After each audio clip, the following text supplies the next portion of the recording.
भगवान कृष्ण के सामने आया धोबी, तो कृष्ण ने कहा कि भाई इसमें क्या है? तो कहता है कि कपड़े है, कंस और कंस के परिवार का। कृष्ण ने सोचा कि अभी हम बड़े नगर में आ गए तो ये पीतांबर धोती अच्छी नहीं लगती है, थोड़ा पायजामा भी मिल जाए, शर्ट पैंट हो तो अच्छा रहेगा। कृष्ण कहते कि कपड़े हमको देंगे, और तब धोबी बस ऐसे ही भला बुरा सुनाने लगा। तुम्हारा मुंह आईने में देखो, ये कपड़े राजा महाराजा पहनते हैं, तुम जैसे गांव के गवार लड़के नहीं पहनते, आप लोगों को ऐसे कपड़े नहीं मिलते। ऐसा ही कुछ कुछ सुनाने लगा। कृष्ण ने बलराम से कहा कि भैया देखो, बाबा ने कहा था सीधा सीधा जाना सीधा सीधा आना, मथुरा में कैसे सीधे चलेंगे, ऐसे ही लोग मिल जाते, अब मैं क्या करूं? बलराम ने कहा कि आपको जो अच्छा लगे वो करो। बलराम जी ने हरी झंडी दिखा दी, और तब भगवान कृष्ण ने धोबी की कनपट्टी पर एक तमाचा लगा दिया, धड़ से सिर अलग कर दिया। कोई हथियार की जरूरत ही न पड़ी। और एक धोबी जो मेन था वह मरा, बाकी के धोबी पोटलियां उधर ही डालकर सब भाग गए। भगवान कृष्ण ने सब पोटलियां खोली और उनमें से कपड़े निकाल निकाल कर सब गोप बालकों को देने लगे। किंतु अभी क्या, इन लोगों ने कभी कपड़े पहने नहीं थे, तो जो पायजामा था, पैंट था, तो कोई कोई बालक नीचे से पैर डाल रहे थे। कृष्ण ने कहा, अरे भैया इस तरह से नहीं पहना जाता है, लाओ मैं सिखाऊं। कृष्ण ने सिखाया, किंतु सबका नाप लेकर तो कपड़े बनाए नहीं थे।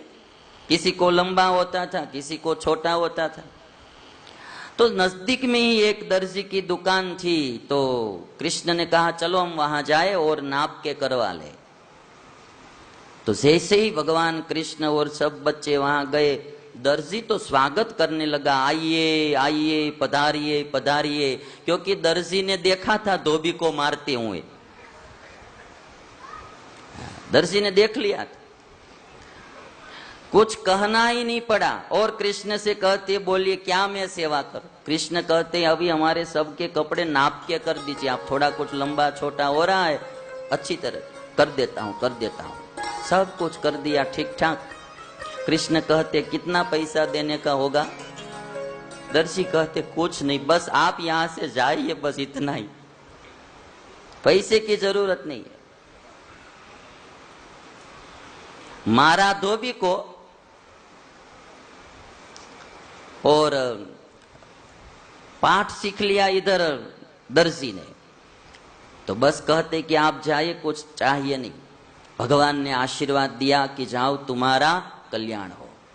और मैं मेरी तरह से एक बात कहूंगा कि धोबी ने भगवान की सेवा नहीं की तो आज आप देखेंगे कि धीरे धीरे धोबी का धंधा टूटता जाता है, क्योंकि वॉशिंग मशीन आने लगे ना। अब धोबी के पास कौन कपड़े धुलवाते हैं? अब तो वॉशिंग मशीन में डाल देते, तो कोई धोबी के पास कपड़े नहीं धुलवाते। और आजकल तो अभी कपड़े ही धोते, बाद में तो ऐसे ऐसे मशीन आ जाएंगे कि आपको कपड़े नहीं, सीधा सीधा पत्नियां पति को ही डाल देंगे, स्नान भी हो जाएगा, कपड़े भी धुल जाएंगे और बाहर तैयार होके आ जाएंगे। ऐसे ऐसे मशीन आएंगे। कोई एक अमेरिकन था तो बोल रहा था कोई आप इंडियन को कि हमारे अमेरिका में ऐसे ऐसे मशीन निकले हैं कि आप मशीन में बैंगन डाल दो तो बस अपने आप बैंगन कट जाएगा, उसमें से सब्जी बन जाएगी और सब्जी प्लेट में आ जाएगी और प्लेट तैयार होके बाहर निकल जाएगी। कुछ भी करना नहीं पड़ेगा, अपने आप ही सब बनकर सब्जी बनकर बाहर आ जाएगी। तो हमारा इंडियन था, वो भी कोई कम नहीं था।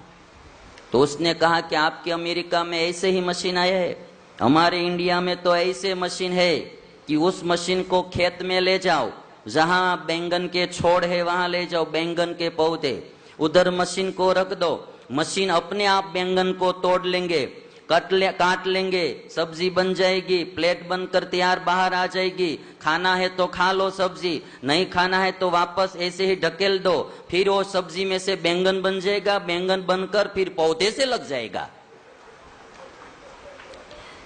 अमेरिकन ने कहा कि ऐसे मशीन तो अभी हमारे अमेरिका में नहीं है। तो नहीं होता भाई, वो इंडिया में ही होता है, आपके वहां नहीं होगा ऐसे। और भगवान ने दर्जी को आशीर्वाद दिया, तो आज आप देखिए दर्जी का धंधा अच्छा चल रहा है। वस्त्र जितने रुपये के आते इतनी ही सामने सिलाई के पैसे भी होते हैं। दर्जी ने भगवान की सेवा की। फिर भगवान आगे चले, एक सुदामा नाम का माली मिला। सुदामा नाम के माली ने भगवान को माला पहनाई और भगवान ने मांगने को कहा वर। तब सुदामा नाम के माली ने कहा कि प्रभु मुझे भगवान में भक्ति हो और भगवान के भक्तों में प्रीति हो, यही मुझे चाहिए और कुछ नहीं चाहिए। मथुरा का एक सुदामा नाम का माली मांगता है, सोपि वव्रे चलाम भक्तिं तस्मिन् एवाखिलात्मनि तद भक्तेषु च सौहार्दं भूतेषु च दयां परां। भगवान में भक्ति हो, भगवान के भक्ति में भक्तों में सुहृद भाव हो और भूत प्राणी मात्र के प्रति दया भाव हो, यह 3 वर सुदामा नाम के माली ने मांगे। प्रभु जा रहे थे, रास्ते में एक कुब्जा मिली जिसका नाम त्रिवक्राथ्या, जो 3 अंग से टेढ़ी थी। भगवान कृष्ण ने कहा कि आप कहाँ जा रही है? तो कहती है कि ये चंदन है और चंदन की अर्चा कंस राजा को करने के लिए मैं जाती हूँ। कृष्ण ने कहा कि आप अर्चा हमें करेगी? तो कहती है हाँ। और वो कुब्जा जो थी उसने भगवान कृष्ण के कपाल में ऐसे ही चंदन से अर्चा कर दी। और भगवान ने जब देखा उनका भाव, तो भगवान ने कुब्जा के पैर पर अपना पैर रखा और उनकी जो दाढ़ी थी कुब्जा की, वहां ऐसे ही हाथ करके ऊपर उठाई, तो जो 3 अंग से टेढ़ी थी कुब्जा उसको सीधी कर दी। और तब कुब्जा बोली कि प्रभु आप हमारे घर आइए। प्रभु ने कहा कि मामा को मारने के बाद। और फिर आगे भगवान चले हैं, जहां धनुष यज्ञ हो रहा था वहां गए। द्वारपालों ने रोका, फिर भी कृष्ण ने किसी की मानी नहीं और चले गए, जाकर धनुष को तोड़ दिया। जब धनुष तोड़ा तो तब कंस ने सेना भेजी, सेना को भी भगवान कृष्ण ने मार दी। और तब कृष्ण कंस को पता चला कि अब मेरा काल आ गया है। कंस को अपशकुन होने लगा। भागवत में लिखा है कि कंस को अपनी परछाई दिखाई नहीं देती थी और प्रतिबिंब में देखता था तो सिर दिखाई नहीं देता था, सिर के रहित प्रतिबिंब दिखाई देता था। चंद्र के सामने देखता था तो 2-2 चंद्र दिखाई देते थे। और अपनी कान में अंगुली डालते थे तो जो प्राण घोष सुनाई देना चाहिए वह सुनाई नहीं देता था। हम जैसे हमारे कान में अंगुली डालेंगे ने तो एक प्रकार का प्राण घोष ऐसा सुनाई देता है। और वह जब सुनाई देना बंद कर दे तो समझ लेना कि अब मृत्यु नजदीक में आ गई। और इसीलिए सुबह में उठकर एक बार कान में अंगुली डाल लेना और देख लेना कि आज का सूर्यास्त होगा या नहीं होगा। प्राण घोष सुनाई नहीं देता था। और इस तरफ सुखदेव जी महाराज कहते हैं कि कंस बहुत दुखी होने लगा और भगवान कृष्ण बलराम मथुरा घूमकर वापस आ गए। नंद बाबा ने पूछा कि कुछ गलत तो नहीं किया ने? ना बाबा, सीधा सीधा गए, सीधा सीधा वापस आ गए।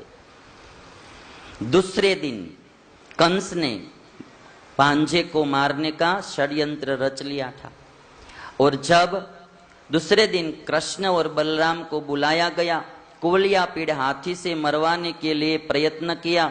भगवान कृष्ण ने कुवलिया पीड़ हाथी पर बैठे हुए महावत से कहा कि तुम रास्ते से हट जाओ, नहीं तो मैं तुम्हें तुम्हारे हाथी के साथ यमराज का मेहमान बना दूंगा। कोलियापीड़ हाथी पर बैठा महावत नहीं माना, तब भगवान कृष्ण ने हाथी का दांत उखाड़ लिया और वही दांत से महावत और हाथी को मार दिया। फिर भगवान रंगभूमि पर आ गए, जहां चारों मुष्टिक आदि मल युद्ध करने के लिए तैयार थे। भगवान कृष्ण चारों के साथ मल्लयुद्ध करने लगे और बलराम मुष्टिक के साथ मल्लयुद्ध करने लगे। कंस ने कहा था संगीत वालों को कि जब मल्लयुद्ध हो कृष्ण और बलराम के साथ, तब तुम हमारे मल्लों को थोड़ा जोश चढ़ जाए, इसीलिए संगीत बजाना। तो सब संगीत वाले संगीत बजाते थे और इधर कृष्ण चारुण के साथ, बलराम मुष्टिक के साथ युद्ध करने लगे। ऐसे ही परस्पर पैतरे बदलते थे, कभी चारुण कृष्ण को गिरा देते, कभी कृष्ण चारुण को गिरा देते, कभी बलराम मुष्टिक को गिरा देते, कभी बलराम मुष्टिक बलराम को गिरा देते। और ऐसे ही जब जोर से युद्ध चलने लगा, बाद में भगवान कृष्ण ने सोचा कि अब देर नहीं करनी है, और जैसे ही चारुण और मुष्टिक परास्त होने लगे और भगवान कृष्ण ने एक ही मुक्का लगाया चारुण को, चारुण मर गया। दूसरा मुक्का लगाया मुष्टिक को, मल हारने लगे। संगीत वाले तेजी से संगीत बजाने लगे। कंस को गुस्सा आ गया, हमारे मल हारते हैं और तुम संगीत बजाते जा रहे हो, तुम्हारा संगीत बंद करो। अभी हमारे मल हार रहे और तुम बजाते जा रहे हो, तो संगीत बंद हो गया। भगवान ने चारुण और मुष्टिक को मार दिया। बाद में कूट शल तोशल सब मल आए, सबको मार दिए।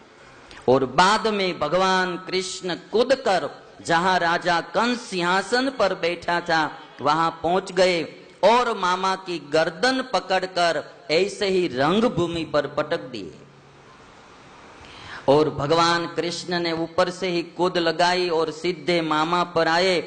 भागवत में लिखा है कि मामा को मारने में बहुत देर नहीं लगाई, एक ही मुक्का भांजे ने लगाया और कंस का प्राण पंखी उड़ गया, प्राण पक्षी उड़ गया। और जब कंस मरा तो उनके भाई थे कंक आदि, 8 भाई आए, कृष्ण ने उनको भी मार दिया। और जब कंस मरा तो सब उनकी पत्नियां थी वे आ गई। पत्नियां आ गई तो रोने लगी, साथ साथ में कृष्ण भी रोने लगे। और पत्नियां कहती है कि भांजे भाई आप क्यों रोते हो? तो कहते कि मामी दुख तो होता है ने, मेरे मामा मर गए। अभी भांजा रो रहा है, ये नटखट है ने, मामा मर गए तो दुख तो होता ही है ने। तब मामियों ने कहा भांजे भाई आप रोवो मत, ये जो मरा है ने वह उनके पाप से मरा है। कंस की पत्नियों ने भी कहा है, भागवत का श्लोक सुनिए, अनागसाम त्वं भूतानां कृतवान् द्रोहमुल्बणम् तेने मां भोदशां नीतो भूतदृक् को लभते लभेत शम। कंस की पत्नियां कहती है कि निर्दोष बालकों को जिसने परेशान किया है, इसीलिए यह आज उसकी दशा हुई है। एक कंस की जो दशा हुई है आज, वो निर्दोष का पीड़न का फल है। जो आदमी निर्दोष को पीड़ित करता है उसका नतीजा कभी अच्छा मिलता नहीं है। बहुत निर्दोष को परेशान किया, निर्दोष को मारा, गरीबों को मारा, तो आज कंस को भी मरना पड़ा। जब से आकाशवाणी कंस ने सुनी थी कि देवकी का 8वां बालक तुझे मारेगा, आज 18 साल चली गई, वह मृत्यु से बचने का उपाय करता ही रहा, फिर भी कंस आज मर गया। और इसीलिए मृत्यु से बचने के लिए हम कितना भी प्रयत्न करेंगे बचेंगे नहीं। अब दोबारा जन्म मरण न आए ऐसा प्रयत्न करना चाहिए। और हमारी जिंदगी का कोई भरोसा नहीं है। जैसे परीक्षित से कहा था कि आज से 7वें दिन तुम्हारी मृत्यु होगी। परीक्षित को पता था कि 7 दिन पहले मृत्यु होने वाली नहीं है, तो भी वह भजन करने के लिए बैठ गया। हम इतनी भी गारंटी नहीं दे सकते हैं कि 7 दिन तक हम जिएंगे ही। हमारी मृत्यु आज भी हो सकती है, अब भी हो सकती है।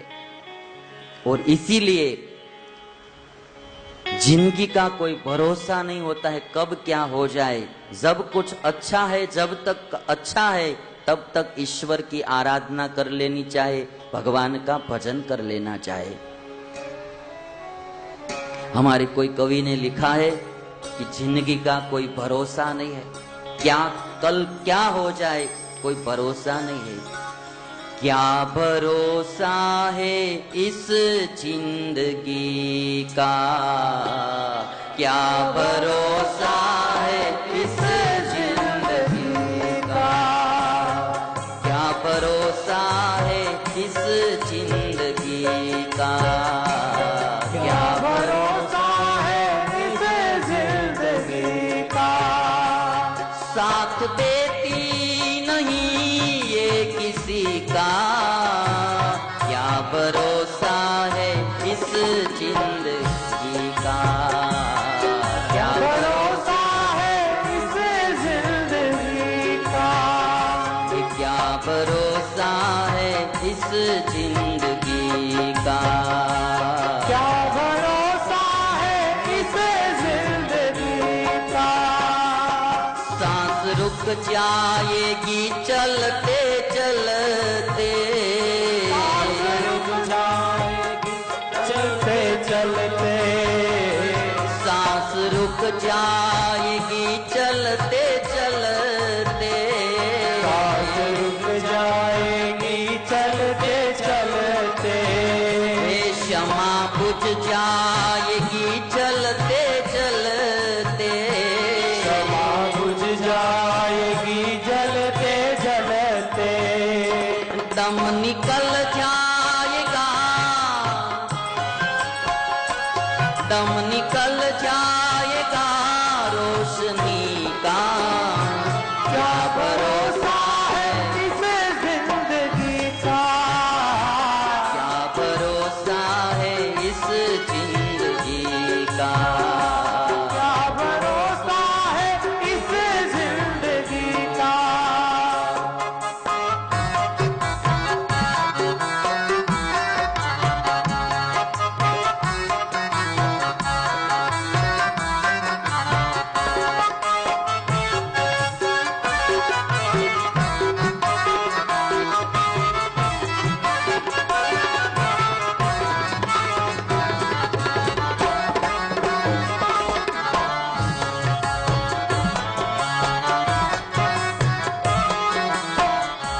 जिंदगी का कोई भरोसा नहीं है भाई।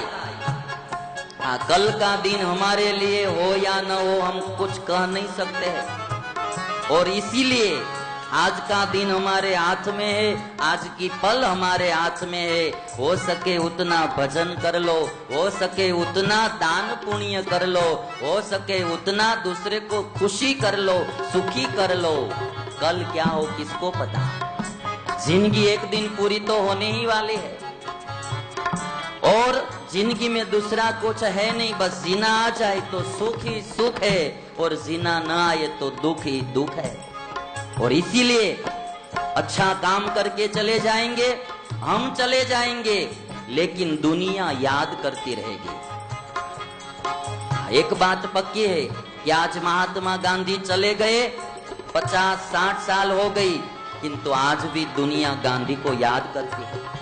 कृष्ण चले गए, 5000 वर्ष बीत गए, फिर भी आज कृष्ण को सारी दुनिया याद करती है। गोपी को याद करती है, नरसिंह मेहता को याद करती है, हमारे गढ़पुर के दादा खाचर को, जीवूबा लाडूबा को याद करते हैं, अरे एक सगराम बाघरी को याद करते हैं। गुरु नानक को याद करते हैं, मोहम्मद पैगंबर को दुनिया याद करती है। क्यों? उन्होंने जीवन खुदा के लिए जिया, ईश्वर के लिए जिया, दुनिया के सुख के लिए जिया, अपने सुख के लिए नहीं। जिंदगी तो जाने वाली है, एक दिन पूरी होने वाली है, कुछ अच्छा काम कर लेना चाहिए। आदमी चला जाता है किंतु उसका नाम दुनिया में रह जाता है जब अच्छा जीवन जिएगा। तो इसलिए कहते हैं हम रहे ना मोहब्बत रहेगी रहेगी, हम रहे ना मोहब्बत रहेगी रहेगी, हम रहे ना मोहब्बत रहेगी रहेगी, रहे ना मोहब्बत रहेगी रहेगी। हमने किसी को प्यार से रखा है, किसी को निस्वार्थ प्यार दिया है, भाव दिया है, किसी के दुख में हम भागीदार बने हैं, किसी का दुख हमने दूर किया है। हम चले जाएंगे किंतु वह दुनिया हमें याद करती रहेगी। उनकी जो मोहब्बत होती है वो याद रहती है। एक पोपट बापा हमारे नरोत्तम भाई के पिताजी, भगवान में इतनी प्रीति थी। जब मैंने उन बापा को देखा और एक ही बात रहती थी, स्वामी महाराज नो डंको वगाड़ो, महाराज नो डंको वगाड़ो। वो जब बोलते थे तब उनकी आंख में आंसू आ जाते थे। और जब मैं देखता था कि इन बापा को भगवान में कितनी प्रीति है कि हमारा महाराज, मारा महाराज, मारा महाराज नो डंको वगाड़ो। आज शायद 7-8 साल हो गई, जब कभी मुझे पोपट बापा की याद आती है मेरी आंख में भी आंसू आ जाते हैं। ऐसी प्रीति जब भगवान में बढ़ती है ने तो हमारा जीवन सफल बन जाता है। और इसीलिए हम रहे या न रहे किंतु भगवान से प्यार किया है, कोई गरीबों से हमने प्यार बांटा है तो हमारी मोहब्बत रह जाएगी। और इसीलिए आज अंतिम दिन है, कहता हूं मोहब्बत कीजिए।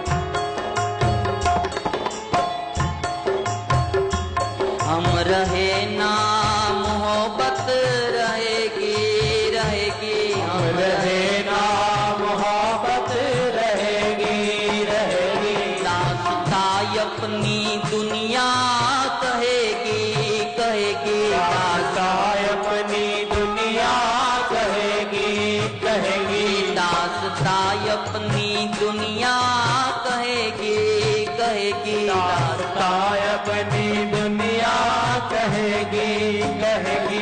नाम रह जाएगा, नाम रह जाएगा आदमी का।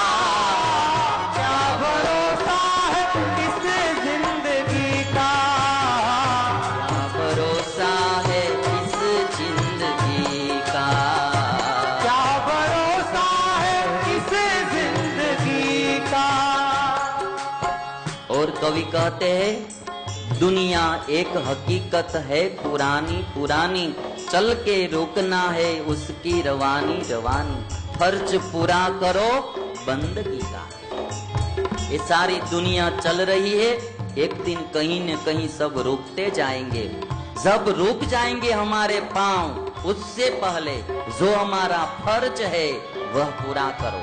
सबसे बड़ा फर्ज हमारा है ईश्वर की बंदगी करना, ईश्वर की आराधना करना। जितना ईश्वर ने हमें दिया है उतना इस दुनिया में किसी कोई ने नहीं दिया है। इसलिए ईश्वर की आराधना करना वो सबसे बड़ा फर्ज है। माता पिता की सेवा करना वो फर्ज है। बुढ़े सास ससुर की सेवा करना वो हमारा फर्ज है। परिवार की देखभाल करना वो हमारा फर्ज है। यदि हमको भगवान ने कुछ दिया है तो दुखियों के दुख में सहाय करना, दुखियों का दुख मिटाना वो हमारा फर्ज है। ये सृष्टि पूरी ईश्वर की है, हमारे पास कुछ है तो बांटकर और को भी सुखी करने चाहिए। और इसलिए कवि कहते हैं हमारा फर्ज पूरा करो। केवल हम सुखी हो ऐसी भावना मत रखो, हमसे और सुखी हो ऐसी भावना रखा करो। और कवि बोलते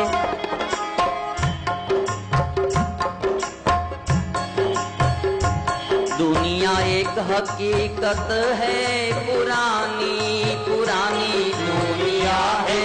हकीकत पुरानी पुरानी दुनिया है हकीकत पुरानी पुरानी दुनिया है। हकीकत पुरानी पुरानी चल के रुकना है उसकी रवानी रवानी चल के रुकना है उसकी रवानी रवानी। फर्ज पूरा करो फर्ज पूरा करो बंदगी का क्या भरोसा है इस जिंदगी का। भरोसा है इस जिंदगी का। क्या भरोसा है इस जिंदगी का। क्या भरोसा है इस जिंदगी का। इसीलिए जब तक हमारी जिंदगी हमारे हाथ में है फर्ज पूरा करो बंदगी का। भगवान ने कुछ दिया है तो अच्छा काम कर लेना। जब तक शरीर अच्छा है तब तक काम कर लेना। कोई एक पैरालिसिस का दर्दी मेरे पास आया था, ऐसे ही पूरा बायां हाथ कुछ काम नहीं करता था और मुझे कह रहा था कि स्वामी जी आप आशीर्वाद दीजिए मैं ठीक हो जाऊं। तो मैंने कहा कि आप हर दिन 11 माला ईश्वर के नाम की करना, भगवान अच्छा करेंगे, क्योंकि दाहिना हाथ अच्छा था। तो मुझे बोल रहा है कि माला तो मेरी पत्नी घुमाती है।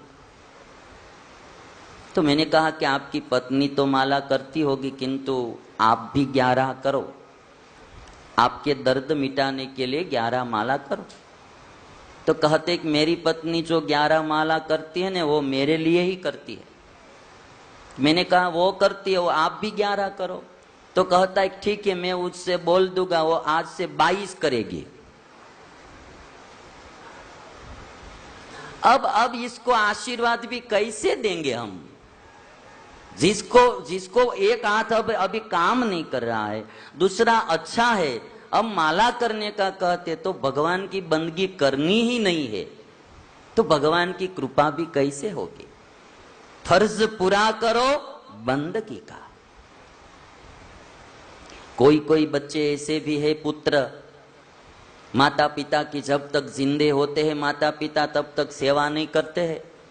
फिर एक दिन जब वृद्ध माता पिता चल बसते हैं फिर पश्चाताप होता है, माँ की हमने सेवा नहीं की, पिता की हमने सेवा नहीं की।